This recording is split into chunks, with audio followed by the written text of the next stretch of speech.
Hey everyone, welcome back to PeasyMaster. In this video, I'll show you how to use Google Gemini for trading analysis using a simple chart screenshot and a ready-made prompt.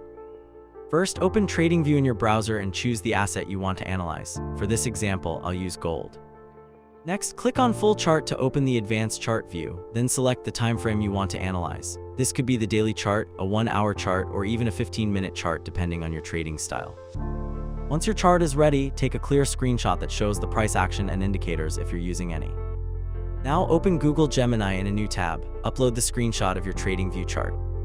After that, copy the prompt I've left in the video description and paste it into Gemini. Before sending it, make sure to change the asset name to match your chart, such as gold, Bitcoin, or any other market you're analyzing. Also update the time frame in the prompt so it matches your chart, whether it's daily, hourly, or minutes. Now send the prompt and wait for Gemini to process your request. In a few moments, Gemini will provide a detailed analysis of the chart, including market structure, key support and resistance levels, possible trends, and potential price scenarios. Remember that AI analysis is only informational and should not be treated as guaranteed trading advice. And that's it. Like and subscribe to PeasyMaster for more tutorials. Thanks for watching, and I'll see you in the next one.